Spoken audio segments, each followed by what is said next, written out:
Olá, nós vamos trilhar agora, né, por este artigo muito interessante, né, da Michele e Francine, né, que elas trouxeram uma discussão sobre o conceito de vulnerabilidade e seus sentidos para as políticas públicas de saúde e assistência social. Eu particularmente achei um texto muito bom. Ele tem uma certa densidade, né, para compreensão. Então nós vamos tentar e desvendando, né, o pensamento delas, trilhando pelo pensamento delas, para a gente entender qual que é a contribuição que elas trazem para este conceito de vulnerabilidade, né, e esses sentidos, tanto para a saúde quanto a assistência social. E aí, depois, né, a gente reforça um pouco nos simulados e quando a gente chegar no momento de tirar dúvida, a gente vai, né, tentando fixar, né, e esses conceitos e esse debate que elas trouxeram. É o documento de código 36. Então vamos lá visitar esse documento, né, para a gente compreender o que elas trazem para a gente para o debate. Então, a primeira consideração que elas fazem é de que não há, né, uma vasta produção teórica que contemple essa temática, né, da vulnerabilidade. Então, elas trazem ó, que mesmo que, né, esse tema, né, conceitualmente, ele é impreciso, né, o termo vulnerabilidade, ele amplia a compreensão dos múltiplos fatores que fragilizam os sujeitos, né, no exercício da cidadania. Então traz, né, uma reflexão importante para se pensar, né, os múltiplos fatores que fragilizam os sujeitos para ter acesso dignamente, né, à cidadania. E aí mais considerações, né? As ações profissionais no âmbito das políticas de saúde e da assistência social, e aí ela traz um outro elemento aqui, que é o imaginário social, eles são forjados pela incorporação de conceitos que podem o quê? Que podem tanto reduzir quanto reforçar as vulnerabilidades. Então, isso pode, né, tanto produzir ou então pode, né, manter, né, cristalizar vulnerabilidades. Então, a questão das concepções, elas são importantes, né, tanto as ações quanto as concepções que podem tanto fragilizar, né, reduzir, mitigar ou fortalecer, reforçar as vulnerabilidades. Então, qual foi o objetivo, né, do estudo delas? O objetivo delas foi problematizar, né, as implicações da concepção, ou seja, qual que é o rebatimento da concepção de vulnerabilidade nas práticas públicas que visam a produção de cidadania, ou seja, vulnerabilidade tem como objetivo, né, discutir vulnerabilidade, a concepção de vulnerabilidade, como que as práticas públicas, e elas colocam aqui, ó, que tem como objetivo a produção de cidadania, para compreender, e elas tentaram compreender quais são os tensionamentos e as polarizações que vão pressionar a materialidade do modelo de Estado que foi proposto pela Constituição Federal e quais são os rebatimentos disso, né, na vida da população dos serviços tanto de saúde e de assistência social. Então, aí elas começam já a trazer, né, sobre como que a ideia, né, de vulnerabilidade, ou a concepção de vulnerabilidade, ela está para a saúde, né? Então, na saúde, a utilização desse termo, elas marcaram, né, no campo temporal que isso começou nos anos 80, com os estudos sobre o quê? Né? Sobre a síndrome de imunodeficiência adquirida, né? Que foi a AIDS, HIV, compartilhando conceituações da área dos direitos humanos, ou seja, então isso foi influenciado, né, pelas conceituações da área dos direitos humanos. Então, foram as características da evolução da epidemia, né, da imunodeficiência, como a mudança do perfil, né, no perfil das pessoas que foram atingidas e variáveis socioeconômicas que trouxeram à tona novas associações ao contexto, né, da infecção. Então, o que eles estão dizendo aqui, né? O que elas estão dizendo? Que a mudança no perfil, né, socioeconômico das pessoas que foram atingidas pela AIDS trouxeram, né, a associação da lógica de vulnerabilidade muito aproximado, né, do debate da área dos direitos humanos, exigindo assim a redefinição das ideias que eram mais individualizantes, né, até vigentes sobre, né, os grupos de risco. Então, marcar esse campo temporal, né, do início dos anos 80 e o que trouxe, né, esse termo vulnerabilidade na saúde para a cena, né, para o debate. Então, a adoção do conceito de vulnerabilidade em substituição ao grupo de risco. Então, o que elas estão dizendo? Que o conceito de vulnerabilidade ele veio substituir, né, o termo grupo de risco. Foi neste processo indicando, né, a ampliação das chances e formas de acometimento pela doença pela totalidade da população. Então, ou seja, essa mudança ela se deu o conceito de vulnerabilidade em substituição, né, à lógica de grupo de risco quando, né, no início dos anos 80, as pessoas que estavam, né, acometidas pela AIDS. Aí elas continuam aqui no debate, né? A ecologia política surgiu como uma corrente que discute conflitos socioambientais sobre a ótica de quê? Da desigualdade social. Aqui, né, tomada pela desigualdade de poder. Então, o que essa desigualdade social é associada, né, à ecologia política que discutia os conflitos socioambientais, né?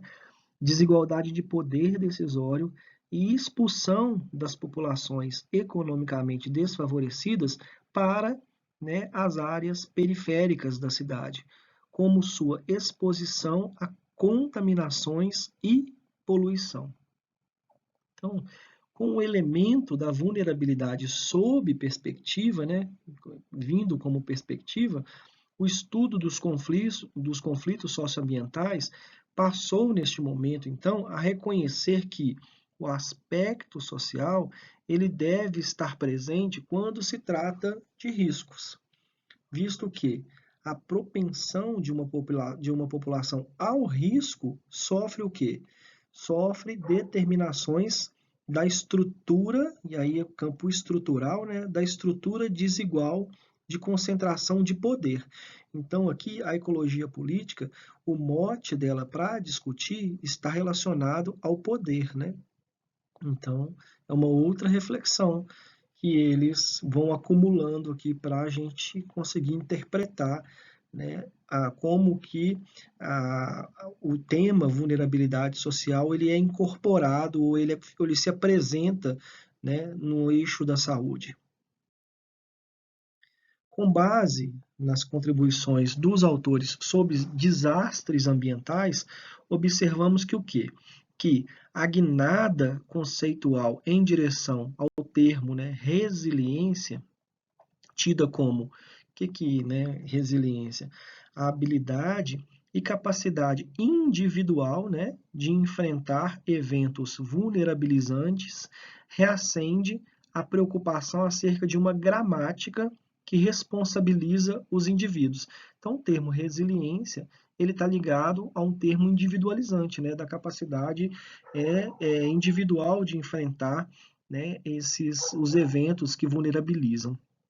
Então, esse eixo individual, né, para a garantia de não exposição de si e de outros a situações de vulnerabilidade. Então, uma preocupação um eixo mais individualizante. Vamos seguir no pensamento deles.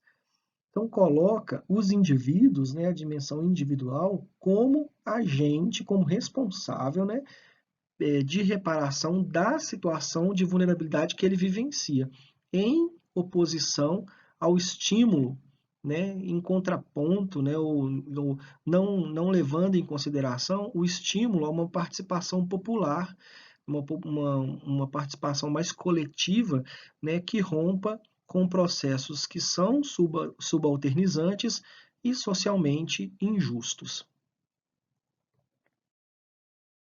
Então, aí eles falam assim, ó, quando a gente reflete, né, sobre justiça social, não é possível desconsiderar o contexto de vida dos sujeitos e como tais contextos, né, pode contornar suas formas de expressividade. O que significa isso, né?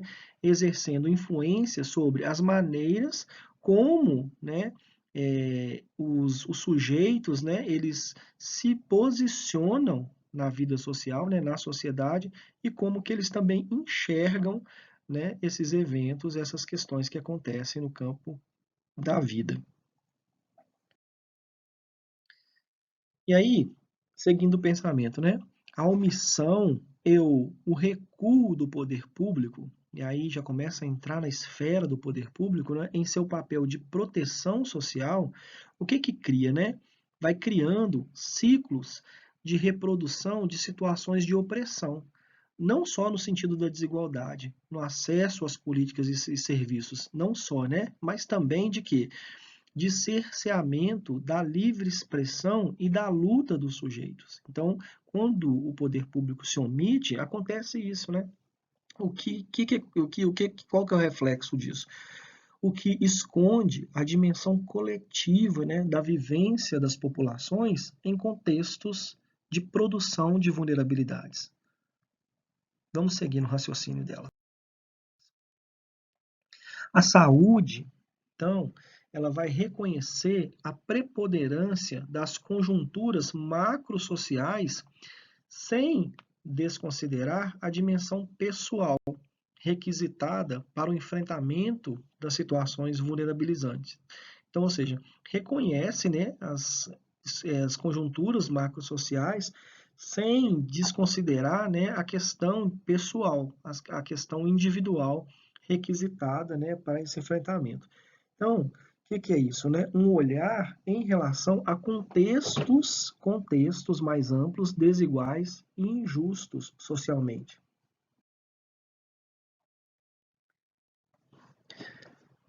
Então, aqui, qual que é a crítica que as autoras fazem até aqui? Que é muito simplório considerar apenas o aspecto individual na indução de situações de vulnerabilidade. O que faz isso, né? Incorrendo na equivocada tendência de culpabilizar, né, de culpabilização dos sujeitos pelas vulnerabilidades, ou seja, colocar isso no campo individual. Contudo, não podemos abandonar por completo a dimensão pessoal, ou seja, a gente não tem que abandonar, né, e desconsiderar a dimensão pessoal e subjetiva do indivíduo no traçado de suas decisões, né, nas decisões e nas atitudes que os sujeitos têm. Então, considerar o seu contexto societário, os cidadãos, né, ao considerar, os cidadãos não podem, né, se desvencilhar das contingências de sua existência. Então, qual que é o desafio, então? Perceber o quão restritivos ou extensivos são os efeitos na produção de cidadania causados por conceituações que são incorporadas às políticas públicas de seguridade social não contributivas. Então, o desafio é isso, né? Perceber assim, o quanto que é restrito ou ampliado, né, ou extensivo os efeitos, né, na produção da cidadania, né, da entrega da cidadania desses sujeitos causados pela forma como é incorporado, né, nas políticas públicas o conceito de vulnerabilidade, principalmente, né, nas políticas públicas todas não, né, mas nas políticas públicas de seguridade não contributiva. Então, as duas políticas de seguridade não contributiva é a política de saúde e a política de assistência social. Então, qual que é o destaque que elas trazem aqui para a gente perceber? A validade, né, da análise sobre vulnerabilidade, valendo-se da o quê?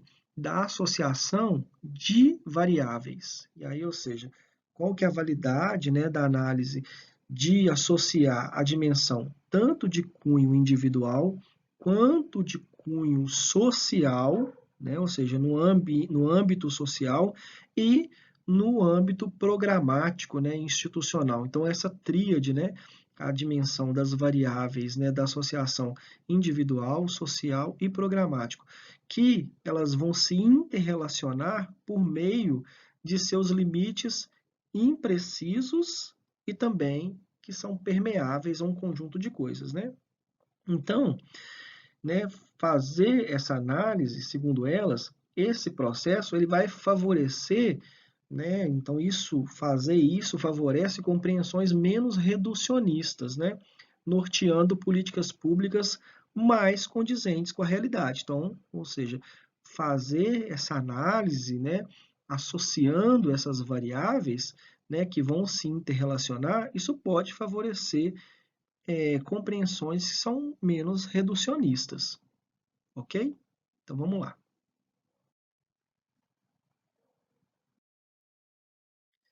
Então, o que elas vêm trazendo aqui? Ó? A conjugação de componentes relacionados ao tipo das informações que são recebidas pelos sujeitos, aos recursos, né, disponíveis e às oportunidades para a obtenção e manuseio dessas informações que eles recebem, e as maneiras planejadas e democráticas de se potencializar tal recurso vai permitir o quê? Alcançar uma feição sintética do conceito de vulnerabilidade que, em saúde, não pretende superar a feição analítica do conceito de risco, ao passo que dialogam e complementam em suas singularidades, complementa o quê? Interesses e limites vinculando-se a diferentes referenciais ético-políticos.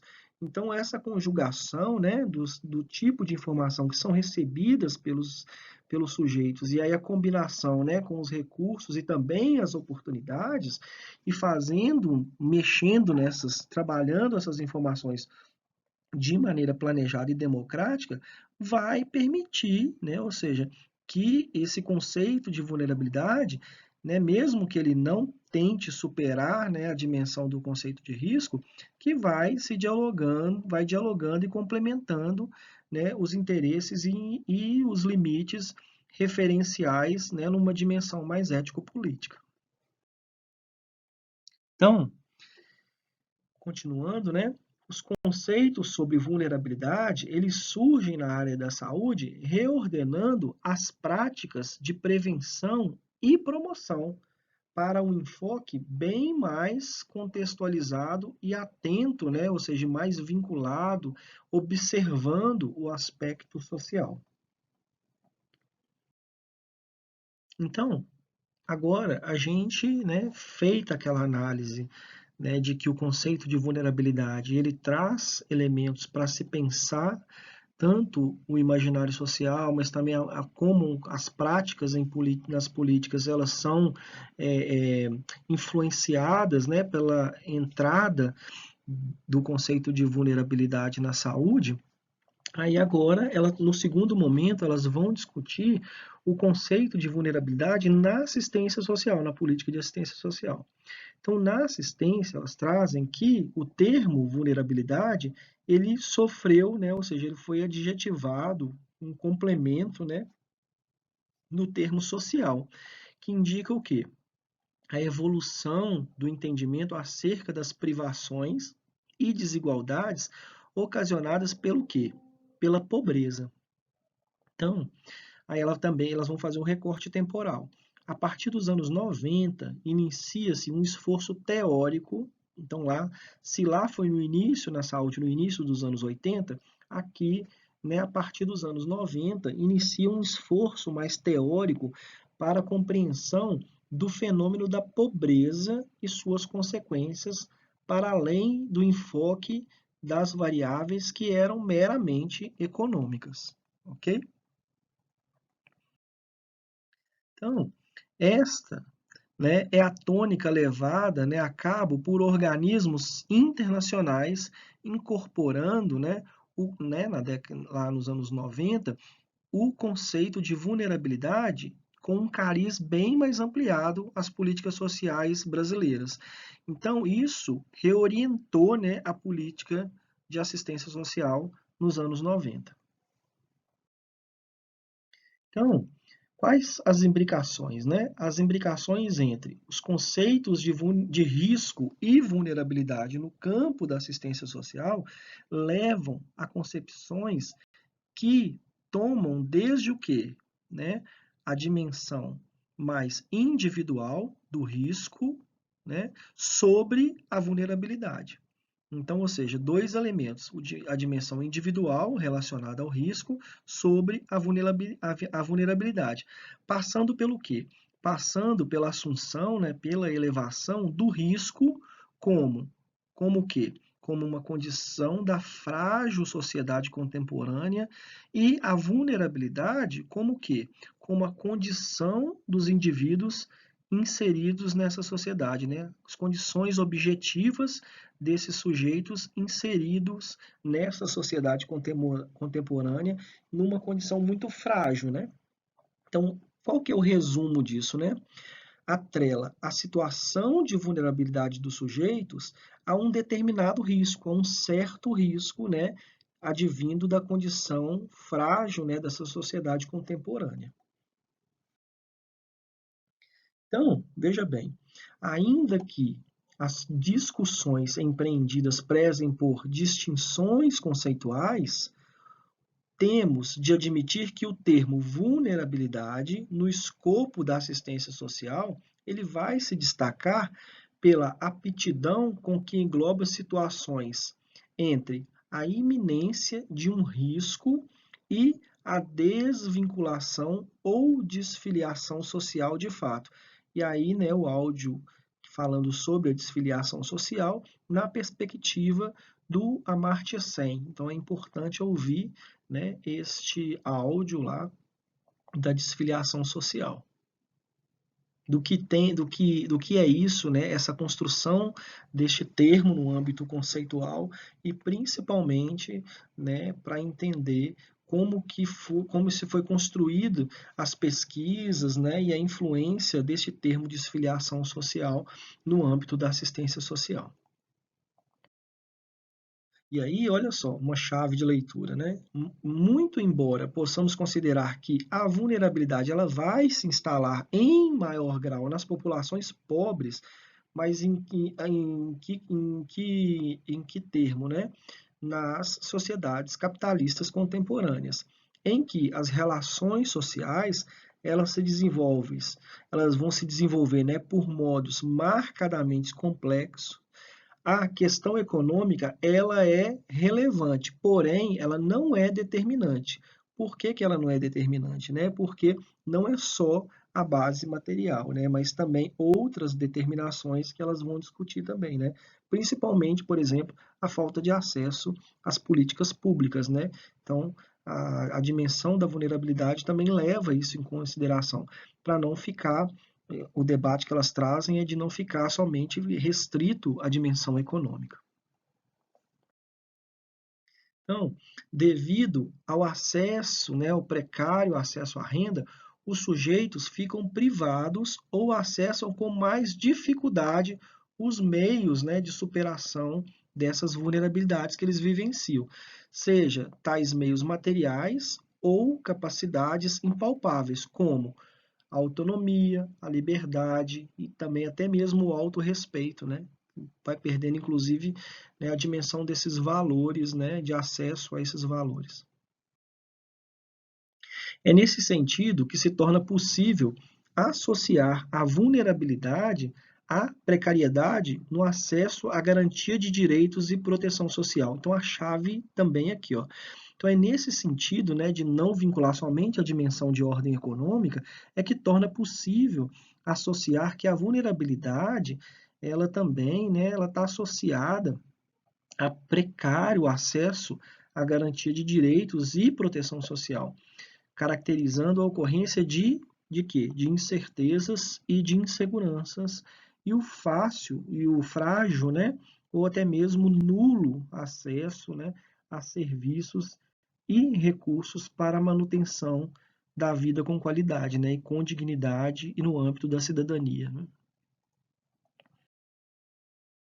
Então, aí agora, quando fez essa reflexão sobre, né, a vulnerabilidade presente, né, o conceito de vulnerabilidade quando está presente na saúde, quando está presente na assistência social, e aí as autoras entram num terceiro momento, né, num terceiro debate, que é a influência disso, né, dessa concepção nas práticas sociais. E aí vamos lá. Elas vão falar assim, olha, derivada da expressão latina sinecura, sem cuidados, garantindo que originou securista, seguritate, segurança, a palavra seguridade, ela vai designar no Brasil um sistema de proteção social, composto por ações do poder público, da sociedade, ou seja, de três, né, da sociedade, do poder público e pelo aparato legal formativo que pretendem assegurar direitos de cidadania aos usuários. Vamos seguir aqui na reflexão delas.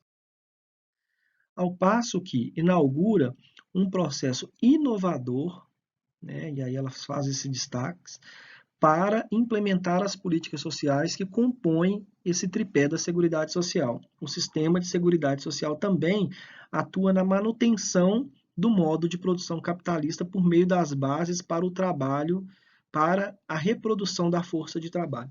Qual que é o debate que está colocado aqui? Ó?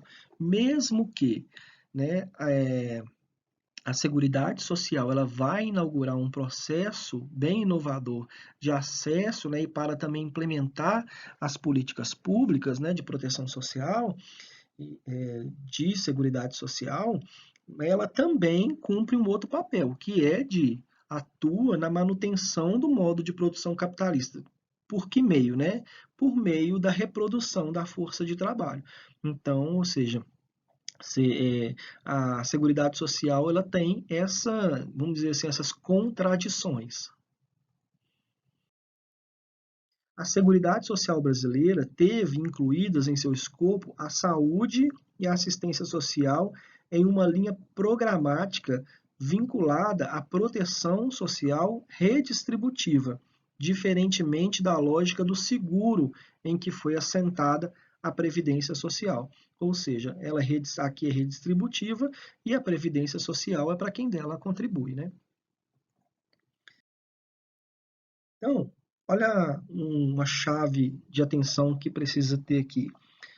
No entanto, e ainda que tal incorporação tenha acontecido em 88, né, pela Constituição, os desafios de consolidação de uma efetiva proteção social por meio do Estado, os desafios ainda são muito atuais, né? Mesmo que foi colocado lá na Constituição. Então, qual que é o desafio, né? Um desses desafios, elas apontam um desafio, requisita que a assistência social, né, uma dessas políticas de seguridade social, que ela saia, né, que ela transite da esfera das carências para o direito de cidadania, rompendo, né, com o viés clientelista, benemerente, né, é, assistencialista que caracterizou a assistência social até ela chegar na Constituição Federal. Então, reconhecida por atuar no contraditório campo da reprodução social do trabalho, da força de trabalho e atenuação dos conflitos sociais, a política pública, elas vão trazendo aqui uma crítica, né? A política pública de assistência social tem seus rumos muito impactados pelas disputas que acontecem no plano ideológico e material quanto a diferentes projetos de Estado, ou seja, mais enxuto ou mais alargado em suas funções interventivas, ou seja, né, a política pública de assistência social, ela vai impactar, né, o que acontece no campo do Estado, né, seja de forma garantir assistência social de forma mais enxuta ou mais alargada.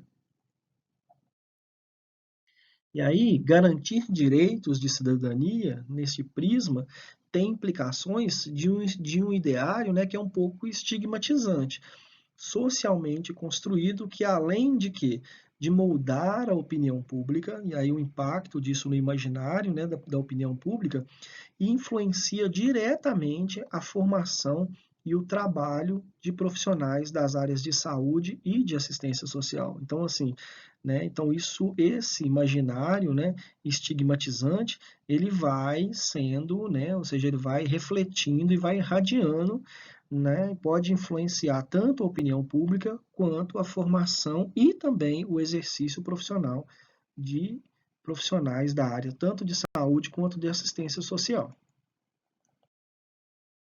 E aí, seguindo, o raciocínio, longe de ser uma questão restrita ao Brasil, né, que isso não é só do Brasil, a discussão que vai buscar, né, orientar o papel do Estado nos momentos em que o capitalismo vai mostrando, né, o seu esgotamento, a sua fragilidade, muito embora, né, aí elas abrem parênteses aqui, muito embora tal esgotamento em crises cíclicas seja algo inerente ao sistema, ou seja, qual que é o debate que elas estão trazendo aqui? Que o capitalismo ele tem as suas crises cíclicas, né? Então ele está sempre se esgotando e se refazendo, né, ciclicamente. Isso sempre acontece. Então esse é um debate, né, que é feito dentro da teoria social crítica. Então, foi, né, intensificada na década de 90, em países como França, né, ou seja, esse esgotamento, né, do capitalismo, tanto nos anos 90 na França, nos Estados Unidos, onde, né, respectivamente nesses países, eles disputaram por supremacia os projetos de responsabilidade estatal pela proteção social e o encolhimento do Estado, ou seja, diminuição do Estado, diante de quê? Diante da convicção do incentivo ao ócio, né? Que eles estão falando aqui? Que quanto mais que os Estados Unidos e França, né, nesse período de esgotamento do capitalismo, nos anos 90, eles, né, ou seja, encolheram o Estado com a convicção de que se tivesse um Estado mais amplo, né, de proteção social, isso, né, ou seja, levaria, né, incentivava o ócio causado pelas políticas de bem-estar social, ou seja, criar gente preguiçosa e vagabunda. Então, a atual política pública de assistência social brasileira, ela foi antecedida por um longo período de cidadania regulada. Então, quem leu, né, José Murilo de Carvalho, né, sobre discussão sobre essa cidadania regulada, o que significa isso, né? É uma cidadania que ela era só para trabalhador, né, só para quem trabalhava. Em um estado, né, que para não incorrermos em uma analítica da falta, desenvolveu-se como um estado de bem-estar social, né, no Brasil, nesse período, peculiar às características do país de capitalismo tardio e governo autoritário. O que significa isso, né? A cidadania regulada só para trabalhadores, né? Só para aquelas pessoas que trabalham, e regulada porque, né, o acesso a direitos e acesso a algumas coisas eram reguladas por esse estado, né, por esse estado de bem-estar social muito precário. O professor José Murilo de Carvalho, vou abrir um parênteses aqui, ele fala o seguinte: que diferente de outros países, né, aqui no Brasil, os direitos sociais, eles chegaram antes dos direitos políticos e dos direitos civis. O que significa isso? A benesse, ela chegou antes do direito civil, né, e do direito e dos outros direitos. Então, né, quando se chegou a ter voto, os direitos políticos e os direitos civis, né, foi muito tardiamente. Então, a benesse no Brasil, né, ela tem mais potência do que, né, a construção de direitos individuais, né, e de direitos políticos, tanto a lógica, né, de votar e ser votado, o direito de ir e vir, o direito de tomar decisões, então veio depois. Então, isso está muito marcado na história do nosso país. A vulnerabilidade que atinge, né, esse contexto de capitalismo tardio e autoritário, né, capitalismo tardio e autoritário dos anos 90, pode minar, né, segundo elas, os recursos para a sua consolidação, financiamento e legitimação, né, das políticas públicas, de forma a prejudicar o alcance dos princípios e dos objetivos quando você constrói uma política pública, né, e principalmente de proteção social. Então, é, ainda falando das influências, né, a característica de sujeito vulnerável que necessita, né, de ter fortalecidas suas funções protetivas na linha das atuais diretivas dos organismos internacionais, elege o quê? E aí elas começam a entrar aqui num debate muito interessante, que elege a família como sujeito alvo das políticas públicas de seguridade social. Olha que interessante o debate que elas começam a trazer, que neste momento, né, os organismos internacionais começam a focar na família, né, para a construção das políticas públicas de seguridade social. Seguindo aqui o debate delas, olha só, a centralidade, né, que a família ganha, eu vou abrir um parênteses aqui, por exemplo, matricialidade sociofamiliar, a ideia, né, que na assistência social, a ideia de saúde da família, a ideia do foco na família, focalização na família.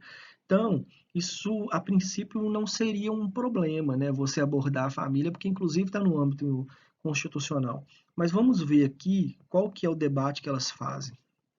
Então, a centralidade que tal instituição, a família, né, obteve nas políticas públicas mais recentes, haja vista a expansão da cobertura do SUS a partir da implementação do Estratégia de Saúde da Família na atenção primária e a adoção da matricialidade sociofamiliar como eixo estruturante do SUS, não denuncia, né, a entrada dessas questões não denuncia o ineditismo do olhar das políticas para a família, uma vez, né, de sua entrada na agenda pública estatal, remete aos primórdios do desenho da Seguridade Social brasileira. Ou seja, isso aqui não vai denunciar que mesmo diante desse ineditismo, né, dessa entrada na agenda pública, né, que isso também, de algum modo, vai remeter, né, o desenho das políticas sociais brasileiras lá no seu primórdio. Vamos entender melhor isso. Então, esta instituição dinâmica, né, a família, espaço de socialização primária, cuidado, reprodução social, mas também, ao mesmo tempo que ela é tudo isso aqui, ela também é um espaço também, né, de violação de direitos, que no curso da história estabelece influências mútuas com a sociedade, adquire a posição dúbia, né, de alvo e também de parceira. O que significa isso? Né? De alvo da política, né, de alvo, né, mas também de parceira para a consecução dos objetivos das políticas públicas. Alvo das políticas, mas também de parceiro, né, na na operacionalização dessa política. Vamos entender melhor isso. E aí, olha só, a eleição, né, da família, né, sua eleição como sujeito de direitos, incorpóreo da política pública de assistência social, colocou em questão a produção de cidadania pelo sistema de seguridade social e também a autonomia do grupo familiar. E aí elas chamam a atenção para uma questão, ó, com base em aspectos que, ora, né, que pendem, né, que gravitam, né, ora, com base em aspectos que pendem, né, para a superação do modo de segmentação de atenção da política de assistência social, para quê? Para melhorar a forma de enfrentar os processos de desproteção, né?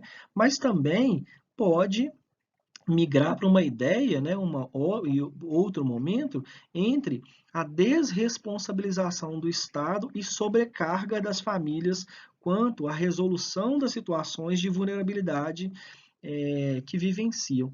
Então, olha só, a ideia de que tem vezes que ela precisa ser protegida, né, a família precisa ser protegida e acesso, né, mas tem hora que ela é convocada, né, a se responsabilizar pelos custos sociais, né, das suas vulnerabilidades, ou seja, e o Estado se desresponsabilizando por isso e sobrecarregando as famílias. Então, isso, né, é chamado de uma perspectiva familista. Muitas vezes encoberta nas políticas sociais, atravessa-os passando, né, e principalmente com discurso de práticas que são mais psicologizantes. O que significa isso? Né? Esse discurso familista, além de psicologizar, né, as relações, né, e dessa função protetiva da família, mas também coloca a família, né, ou seja, como ajuda pública, como uma principal provedora dos seus recursos, né, e não, o Estado não se antecipa com os custos sociais de proteção à família. Então, ou seja, essa lógica do familismo, não é revelada a dimensão coletiva das vulnerabilidades, ou seja, da dimensão estrutural das vulnerabilidades, né, que acometem os sujeitos em seus contextos, ao tempo que a família, ela neste momento é convocada para exercer o protagonismo na proteção de seus membros, né? Então, ou seja, o Estado se desresponsabiliza e a família tem que ser protagonista para, ou seja, se proteger, né? Então, o Estado ele acaba se distanciando, né, da sua responsabilidade. Com isso, né, a função de proteção e cuidado, ela vai recair com maior intensidade sobre a mulher, somada, né, aos poucos e parcos recursos para o seu desempenho, é acrescida, né, a sobrecarga simbólica, né, ou seja, sobre essa pessoa, sobre essa mulher, né, da incapacidade, né, de frente às dificuldades impostas pelo capital.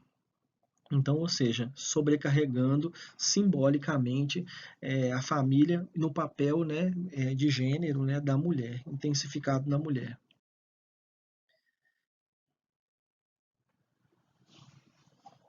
Então, segundo elas, né, tal situação ela vai acarretar maiores dificuldades, né, do sistema protetivo e exacerba, né, aí a discussão, né, vai exacerbar as desigualdades de gênero. Não por outro motivo, o cuidado, né, a proteção e a autonomia de membros adolescentes e de idosos ficam ainda mais agudos, né, mais controversos. Então, segundo elas, né, a condição específica desses membros, né, vai demandar não só apoio para a capacidade protetiva das famílias, como também a corresponsabilização do Estado para a proteção dos familiares em ciclos de vida singulares, né? Seja criança, adolescente, idoso, né, nos ciclos de vida. Então, vai demandar, né, a corresponsabilização do Estado, mas numa perspectiva familista, o Estado acaba se desresponsabilizando. Então, sentimentos como os de desqualificação frente aos longos períodos de inserção em programas assistenciais e não inserção no mercado de trabalho, né? Então, elas vão apontando isso, né? Então, a pessoa vai ficando com sentimento, né, de desqualificação, sentimento de ser menores, né, por estar inserido em programas assistenciais e muito tempo fora do trabalho. Isso também gera o quê? Impotência, né, para o enfrentamento das adversidades ou de sentimento de incompetência, né, por não compartilhamento de saberes dominantes, ainda que signifiquem situações vulnerabilizantes, com tendência a provocar fragilização de vínculos sociais e às vezes até isolamento, né, não devem ser justificadas para direcionar práticas disciplinadoras e moralizantes sobre o público das políticas de saúde e assistência social. Então, o debate que elas estão colocando aqui, né, que as pessoas inseridas, né, durante muito tempo, né, em programas assistenciais, elas começam a não ver isso, e fora do mercado de trabalho, não ver isso como direito, mas ver isso, né, tem uns sentimentos, né, muito incapacitantes, né, de incompetência, né, e de provocar, né, e isso vai provocando, vai fragilizando os vínculos e isolamentos, né, e isso, né, isso não, e tudo isso não pode, né, justificar em hipótese alguma práticas que são disciplinadoras e moralizantes, né, sobre esse público e que eles estão dentro de um processo de direitos, né, mas geralmente eles não sentem assim.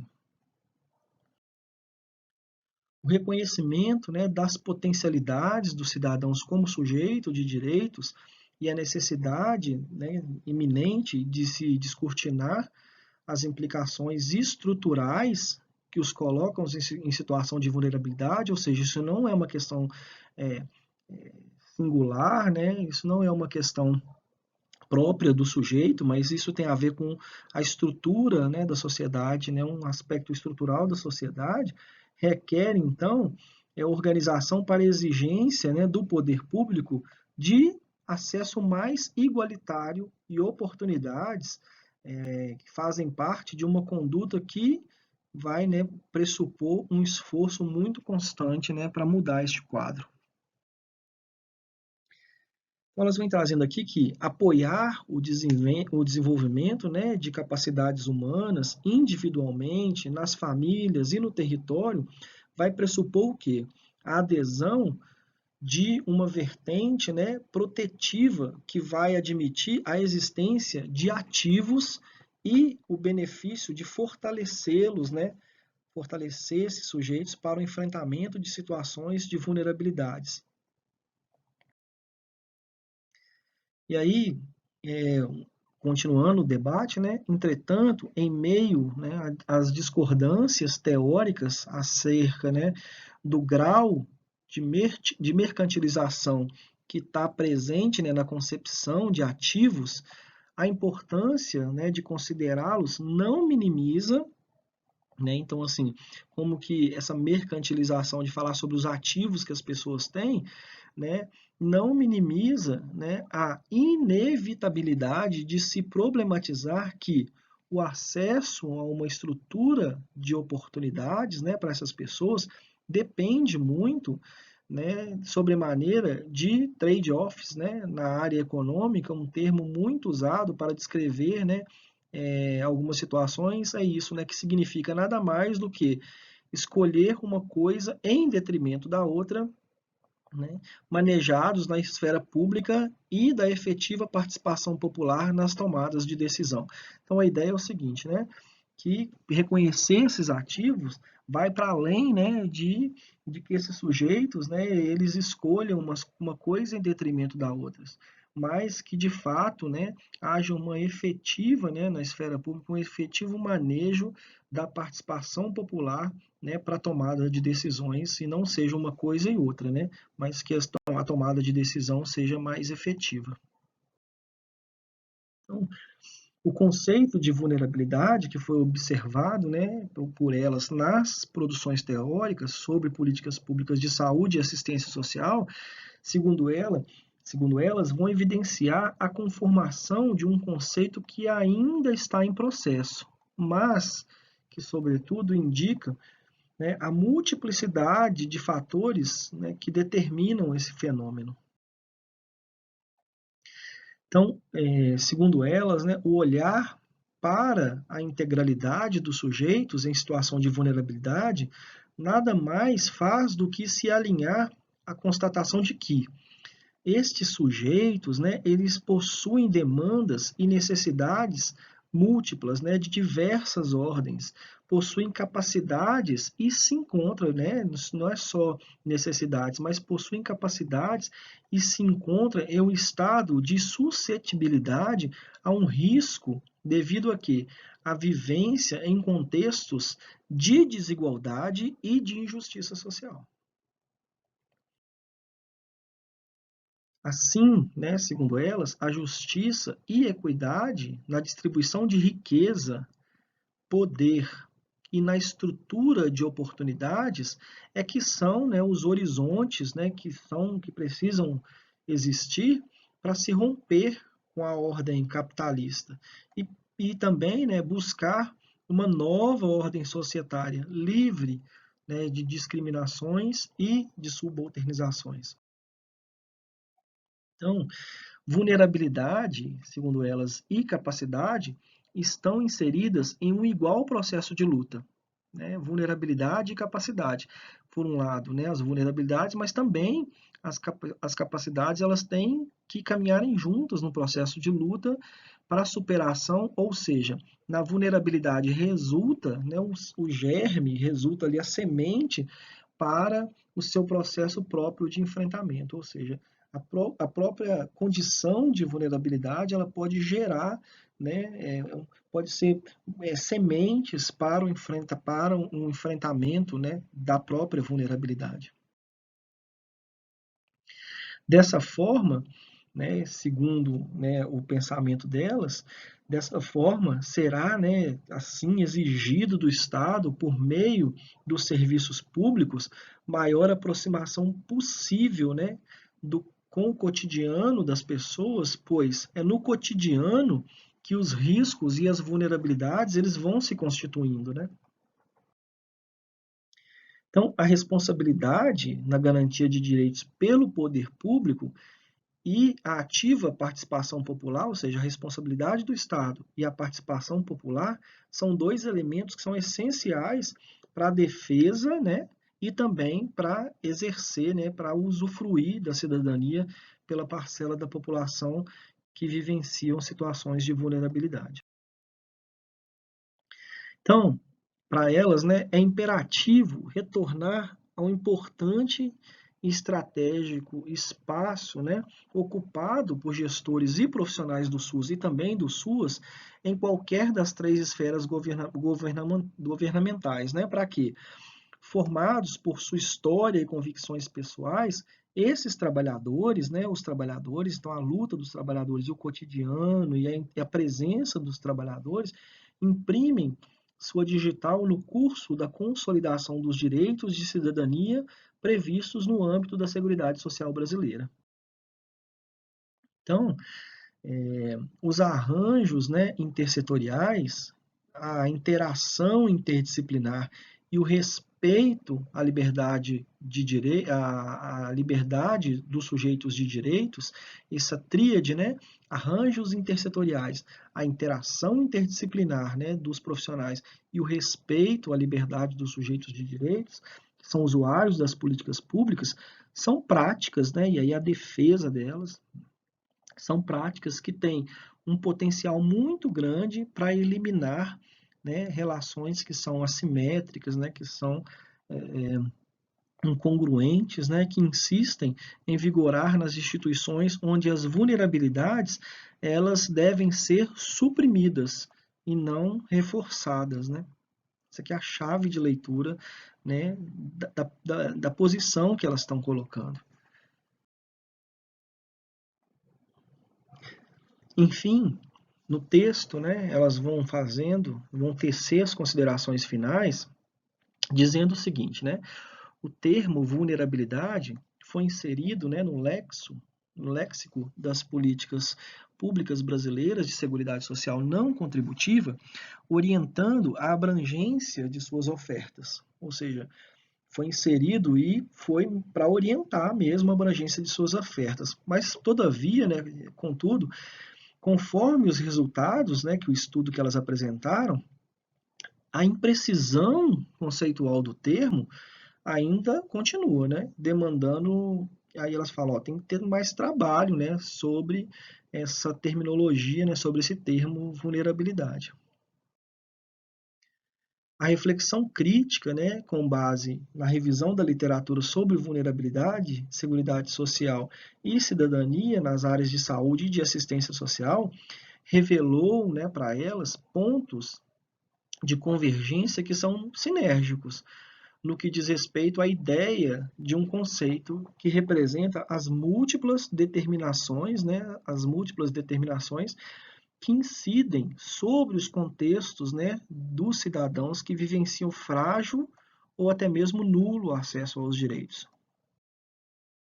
E aí elas apresentam, né, essa reflexão, né, que ainda que exista uma considerável produção científica sobre vulnerabilidade ao longo das 2 últimas décadas, pouco se estudou sobre a vinculação dos diferentes conceitos que a palavra vulnerabilidade ela pode admitir e a sua relação com a produção de cidadania no âmbito das políticas públicas de saúde e assistência social. Então, ou seja, né, a vinculação dos diferentes conceitos, qual que é o impacto disso, né, na produção de cidadania. Nos estudos, né, da área de assistência social, ficou evidente que a pobreza ela não explica a vulnerabilidade, mas é o fenômeno da pobreza que ocasionou, né, que provocou, né, esse apuramento conceitual. Mesmo que tal tarefa não tenha resultado em concepções muito mais nítidas, né? Então, valendo-se da impossibilidade de restringir, né, a gênese de processos excludentes e subalternizantes à questão da ausência ou suficiência de renda, a vulnerabilidade vem, né, se delineando como uma categoria que vai equacionando mais amplamente a problemática, admitindo, ou seja, provocando, e aí assim, isso é um ponto positivo e vai induzindo, né, a condutas intersetoriais entre as políticas públicas. Contudo, né, segundo elas, a incorporação das vulnerabilidades no escopo da atuação da política pública de assistência social, no sentido de superá-las, né, ou seja, com a ideia de superá-las, é um processo que revela muitas contradições, pois, partindo de um direcionamento colocado pela cartilha dos organismos internacionais, pode, né, ter esse sentido, pode dirimir ou mesmo, né, intensificar a vulnerabilidade dos sujeitos. Por quê?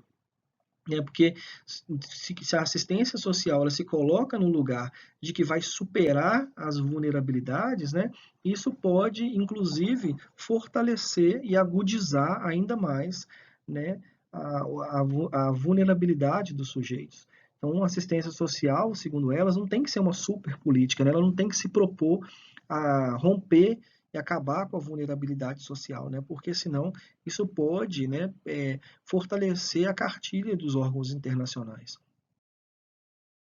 Ainda que o termo vulnerabilidade encarrega muitas imprecisões, né, e elas são frutificadas pelo processo de construção conceitual em que se encontra, aí elas falam, não, existe, né, há avanços na discussão da realidade dinâmica e multideterminada. Então, tem contribuições, né? Então, para elas, né, a acepção, né, da vulnerabilidade como parâmetro de reflexão e também de atuação implica o quê? O reconhecimento da concomitância de fatores que são éticos, políticos e técnicos, contornando a incidência de riscos nos territórios e a capacidade humana para o seu enfrentamento. O texto delas é muito bom, né, gente? Muito bom. Um abraço.